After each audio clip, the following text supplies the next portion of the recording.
Okay, so now that we know how to write JavaScript and alert it out to our page, we're gonna look a little bit more into how we can output JavaScript. And apart from the alert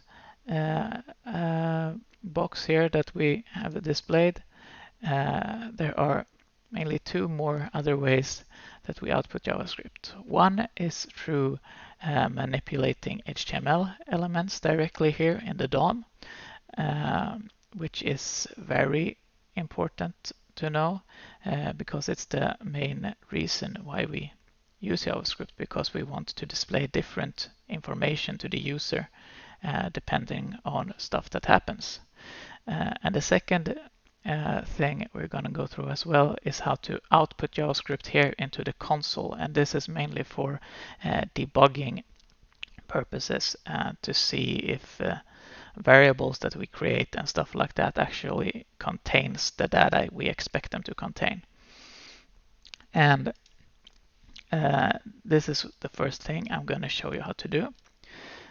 So to write stuff out into the console, which I get to display here in Google through Chrome through the developer tools, I use a command called console.log. And in between these parentheses here, I could basically log out anything I want. I could log out a string here called hello world Christian.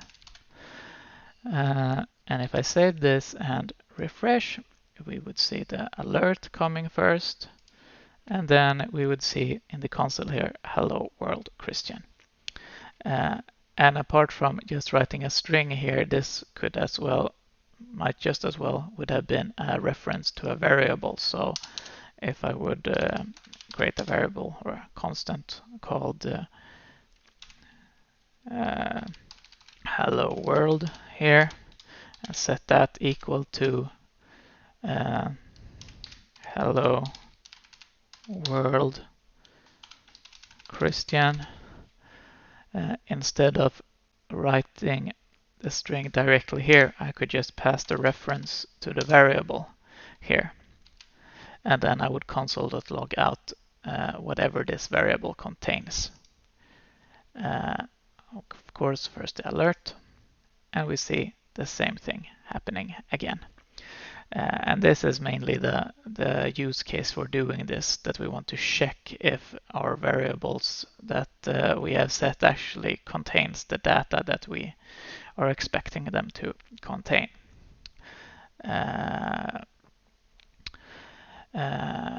So that's the console.log.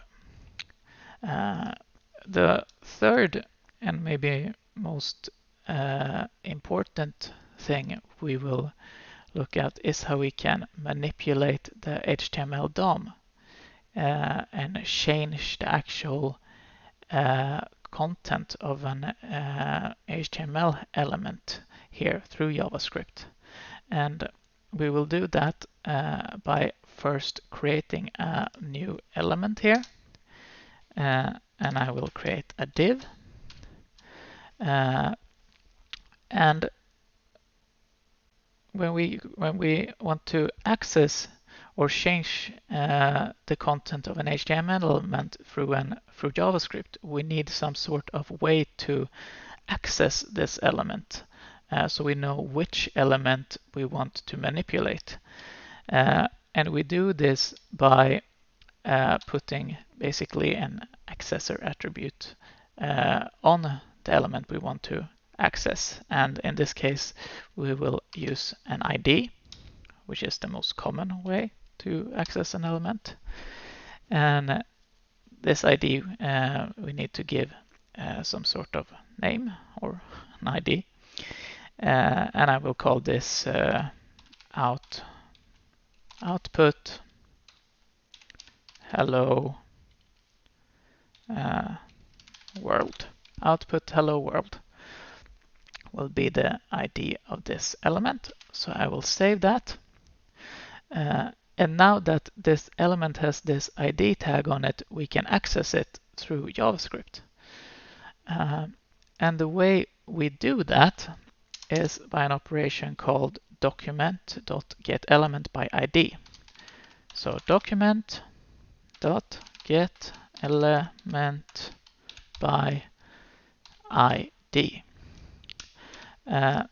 And here,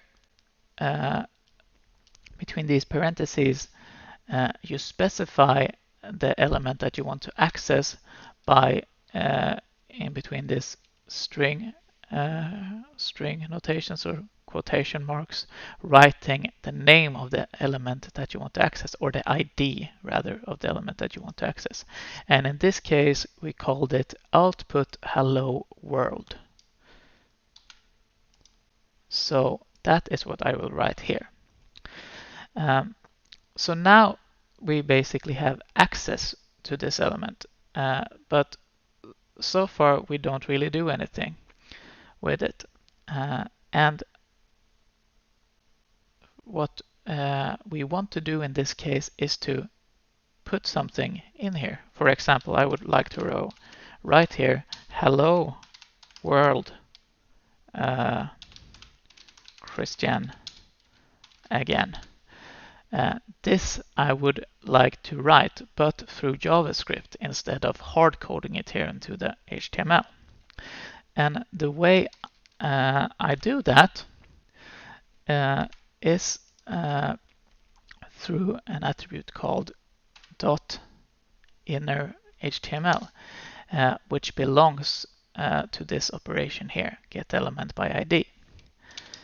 And then I basically set this to whatever I want. So I could set this to a string, and I could paste in hello world Christian again, or and then if I save this and refresh the page, we will see that it will display here as soon as the page reloads. Hello world Christian again, and we see that it's empty here in the HTML. Or I could just simply, instead of putting a string here, I could set it to a variable. So I reference the data the variable contains instead. So for example, I could set it to this hello world variable here. So instead, I set it to hello world like that, and I press save. And if I refresh now, first we will see the alert. We see that it says just hello world Christian. And these are mainly the three ways that we output JavaScript into our web browser. So either through alert messages, which is the first thing that happens when we refresh, or we console.log out data we're interested in, mostly for debugging and testing, or we access and manipulate HTML elements like this one here, and then set it to whatever data we're interested in setting the inner HTML of that element to. Okay, that was basically it regarding this topic. And next time we're gonna continue looking a little bit deeper into other data types than the ones that we have already covered.